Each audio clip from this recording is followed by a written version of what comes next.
नमस्कार दोस्तों, स्वागत है आपका हमारी चैनल अननोन फैक्ट में। सीरियल किलर्स, उन्हें हमेशा से ही एक ब्रूटल और अनोखा नेचर का माना जाता है और यह भी कहा जाता है कि वो अपने विक्टिम्स को बिना किसी व्यक्तिगत मकसद के मार दिया करते हैं। इन गतिविधियों में उन्हें आनंद मिलता है। 1980 के शुरुआती दशकों में कैसे एक सामान्य रिक्शा चालक बन गया भारत का सबसे कुख्यात सीरियल किलर्स में से एक। आइए आज हम जानेंगे ऐसे एक सीरियल किलर की कहानी के बारे में। गौरी शंकर, जिसे ऑटो शंकर के नाम से भी जाना जाता है, टॉप सीरियल किलिंग और गैंगस्टर में से एक कहा जाता है। वह तमिलनाडु के रहने वाला था और 1980 और 1970 के दशकों में काफी सक्रिय था। 21 जून 1954 तमिलनाडु के एक छोटे से गांव वेल्लोर में उसका जन्म हुआ। स्कूली दिनों में उसके परिवार के अलग होने के कारण वो अपने पिता के साथ ओडिशा रहने के लिए चला गया। कहा जाता है स्कूली दिनों से उसे स्मोकिंग, ड्रग्स जैसी चीजों की आदत लगना शुरू हो गई थी। जब वो 17 साल का था तब वो मद्रास आया। कुछ समय मद्रास में गुजारने के बाद वह तिरुवनमेर चला गया। वहाँ उसने अपनी रोजी रोटी का गुजारा करने के लिए ऑटो चलाना शुरू किया। वहीं से ही उसे उसका उपनाम मिला, ऑटो शंकर। और फिर वहीं तिरुवनमेर आपराधिक केंद्र बनता चला गया।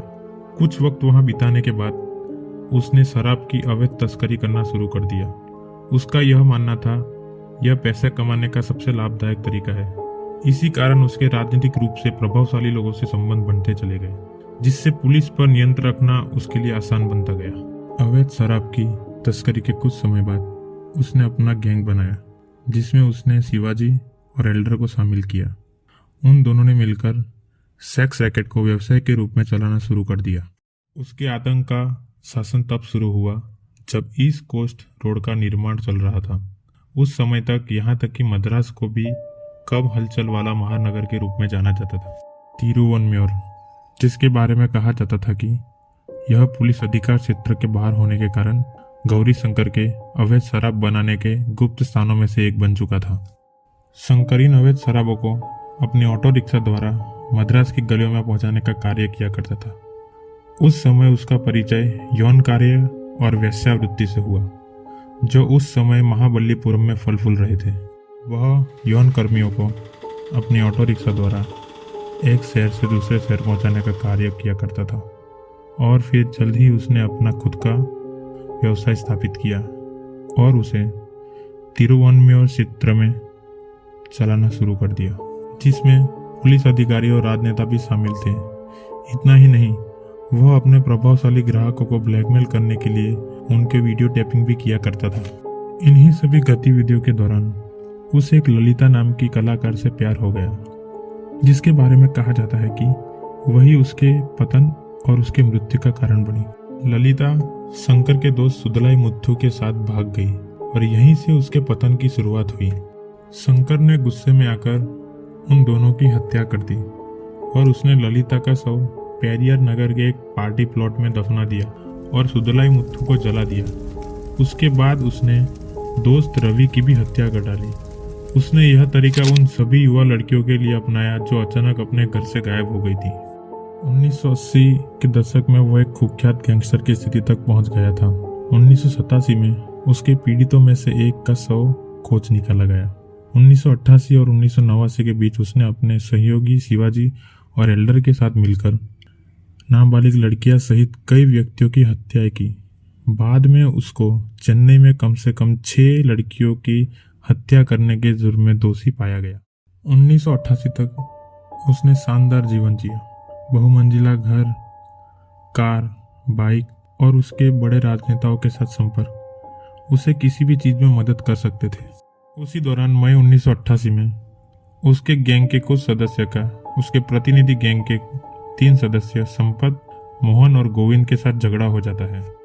शंकर उस झगड़े का बदला लेने के लिए उन तीनों को अपने पास बुलाता है और उन तीनों की हत्या कर देता है।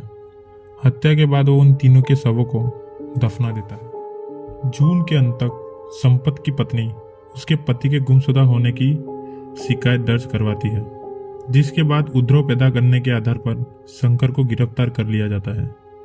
हालांकि बाद में उसको बरी भी कर दिया जाता है। अपने साथ अन्याय होता देख संपत की पत्नी राज्यपाल के पास जाके अपनी शिकायत दर्ज करवाती है। राज्यपाल द्वारा शंकर के जांच के आदेश दिए जाते हैं। हालांकि फिर भी उसे पुलिस की तरफ से कोई खास मदद नहीं मिलती। अन्य कोई विकल्प ना होने पर संपत की पत्नी अपने पत्रकार पड़ोसी की मदद से एक लेख प्रकाशित करती है, जिसमें कहा जाता है कि उसके पति की शंकर के द्वारा हत्या कर दी गई है। इन्हीं घटनाओं के बीच आसपास की लड़कियों के गायब होने की खबर भी अखबार में चलने लगती है और इन अपहरणों के पीछे शंकर और उसके आदमी के होने की पुष्टि की जाती है। इसी प्रकार जब एक सुबह शंकर अपने घर का दरवाजा खोलता है और वह पुलिस कर्मचारियों को अपने घर के दरवाजे पे खड़ा देख दंग रह जाता है।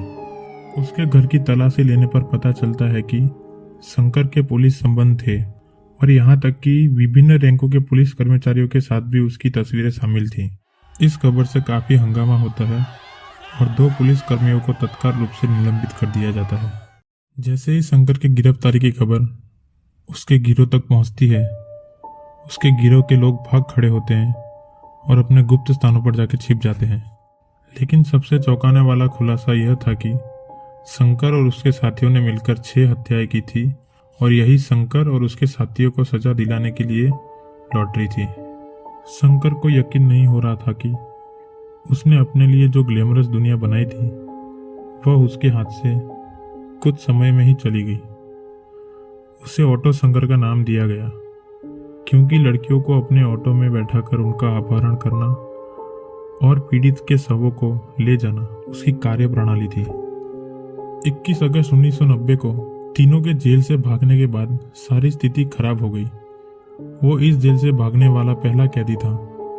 यह ऑटो शंकर का कानून से बचने का आखिरी प्रयास था, लेकिन पुलिस ने उसे ओडिशा के ठिकाने से पकड़ लिया और वापस मद्रास ले आया गया। तदुपरांत उसे न्यायालय में 31 मई 1991 को की गई सभी हत्या का दोषी करार देते हुए आईपीसी की धारा 300 के तहत शंकर और उसके साथियों को मौत की सजा सुनाई गई। 27 अप्रैल 1995 को गौरी ऑटो शंकर की गाथा समाप्त हुई। शंकर को उसके साथी एल्डिन और शिवाजी के साथ फांसी पर लटका दिया गया।